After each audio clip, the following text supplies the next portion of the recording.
भाई लोग नमस्कार। जब से गाना आया है सुनील यादव सुरीला का कि खेसारिये के दिन ह कि ट्रेंड करत आ रे, तब से आप लोगों का डिमांड बढ़ गया है कि सुनील यादव सुरीला भाई का और गाना लेकर आइए, खेसारी भैया के ऊपर लेकर आइए, तगड़ा तगड़ा गाना लेकर आइए भोजीवुड म्यूजिक वर्ल्ड से। तो बता दें कि एक से बढ़कर एक गाना आ रहा है, खेसारी जी के ऊपर भी आ रहा है। और बता दें कि एक तगड़ा न्यू ईयर सॉन्ग जो है वो सुनील यादव सुरीला ने गा दिया है नेहा कुशवाहा के साथ मिलकर।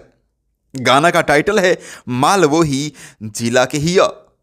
भोजीवुड म्यूजिक वर्ल्ड चैनल पर आज, हाँ आपको बता दें कि आज 28 दिसंबर को ही शाम के 4 बजे रिलीज किया जाएगा। मनीष हिराना का लिखा हुआ ये गाना है।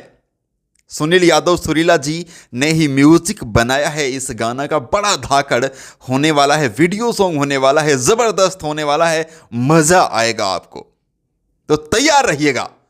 आज शाम को 4 बजे माल वो ही जिला के हिया, इस गाना का टाइटल है माल वो ही जिला के हिया। पोस्टर कितना धाकड़ लग रहा है कमेंट बॉक्स में कमेंट करके जरूर बताइएगा। जितना धाकड़ पोस्टर लग रहा है इससे भी धाकड़ गाना है।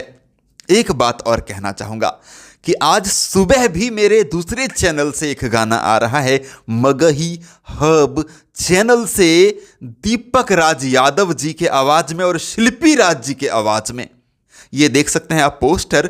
और ये गाना अभी 6:15 बजे सुबह सुबह ही रिलीज हो रहा है, आज ही 28 दिसंबर को ही। सो बता दें आपको कि भोजीवुड म्यूजिक वर्ल्ड का चैनल का लिंक आपको डिस्क्रिप्शन में मिल जाएगा, जिस पर सुनील यादव सुरीला का गाना आने वाला है। उस चैनल को आप लोग सब्सक्राइब कर लीजिएगा अगर नहीं किए हैं तो। और दीपक राज यादव जी का जो गाना रिलीज होने वाला है मगही हब पर, उस गाना का लिंक आपको मिल जाएगा इस वीडियो के डिस्क्रिप्शन में, ठीक है। अगर आप 6:15 बजे के बाद ये वीडियो देख रहे हैं तो। सो अपडेट है, आपको पसंद आया तो लाइक शेयर कीजिए। मैं महेश पांडे, आप लोग देख रहे थे भोजीवुड एंटरटेनमेंट। थैंक यू, धन्यवाद, bye bye, love you all.